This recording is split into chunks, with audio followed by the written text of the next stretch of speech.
जब मैंने BA honours में प्रवेश ले लिया था तब मेरे जीजा स्कूल फाइनल करके रेवेन्यू में एडीसी थे। स्कूल फाइनल में फेल हुआ। मैं बड़े मामा का लड़का गुंटूर में आईएलटीडी में गुमास्ता का काम कर रहा था। एक और जीजा स्कूल फाइनल की पुस्तक के उलटने की छाप से सिर नीचे होकर पड़े रहने पर मैट्रिक पढ़ना आरंभ किया और कभी ना कभी पास होने के लिए मोहम्मद गौरी या गजनी की तरह चढ़ाई करना आरंभ कर दिया।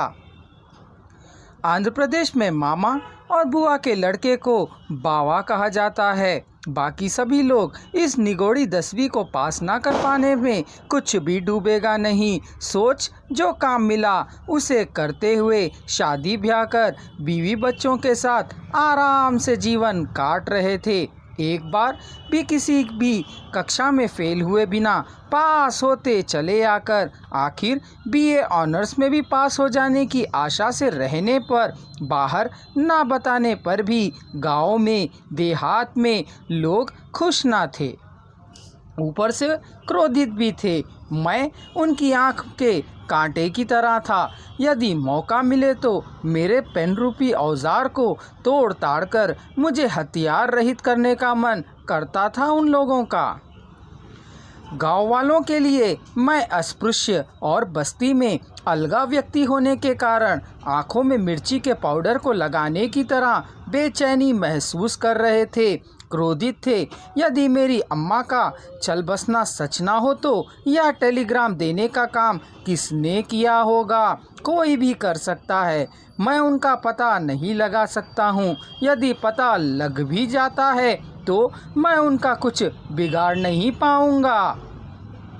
मैं अकेला हूँ, अनाथ हूँ, एकाकी हूँ। ऐसे में मैं अगर अपने को कम कर लेता हूँ तो यह मेरे लिए ही नहीं सारी दुनिया के लिए महान उपकार करने की तरह होगी। एक दुर्मार्गी दुनिया से उठ जाएगा। कितने आंसू, कितनी तकलीफ, कितना सहन, कितनी वेदना। यदि मेरे बापू की सहन शक्ति मुझे प्राप्त ना हुई होती और मेरी अम्मा का उद्वेग, आक्रोश मुझे प्राप्त हुआ होता तो मैं किसी को मारकर या खुद मर गया होता। एक पीड़ित की अंतर्नाद आत्मघोष किसके समझ में आ सकता है? किसकी सहानुभूति प्राप्त होगी? किसकी सांत्वना प्राप्त होगी? मैं किससे बता सकता हूँ? क्या बता सकता हूँ? इस देश में कोई भी चमार जन्म लेने पर भी अलग व्यक्ति जन्म नहीं लेना चाहिए, गुमराह नहीं होना चाहिए, आतंकवादी की तरह नहीं बदल जाना चाहिए, दुख को खाकर आंसुओं को पीकर एकांत में झुलस जाना नहीं चाहिए। हे देश, हे समाज, हे मनुष्य, इस एकांकी रूपी अग्नि पर्वत के फटने से रोको। अपने भविष्य की पीढ़ी के लिए, अपने भविष्य के लिए सावधान हो जाओ। हे दुखाग्नि के शिखर, पीड़न ताड़नाओं के शिकार होने पर भी सहनशील बनकर शांति और प्रेम को बांटते जाओ। तुम अपनी व्यथाओं को चूल्हे के सिर पर ढोते हुए जाओ, पर किसी के भी जीवन में, हृदय में, जिंदगियों में अपने सिर को झाड़कर अग्नि और लपटों को मत फैलाओ। क्या अम्मा वास्तव में चल बसी है? शव को देखना अनिवार्य है। माँ मरने की स्थिति में आने जाने कितनी कायर नहीं है। मरेगी नहीं, माँ मरी नहीं है। यह आंसुओं की सांत्वना है।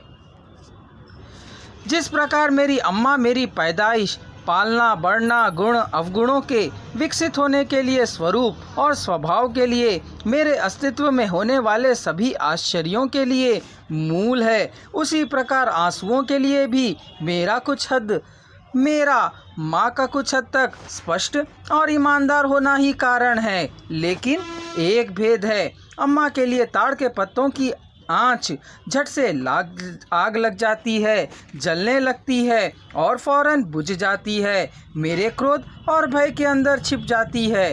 डरने पर साम्राज्य का ही पतन हो जाता है। यह कायरता नहीं है, पर दुख और सावधानी है।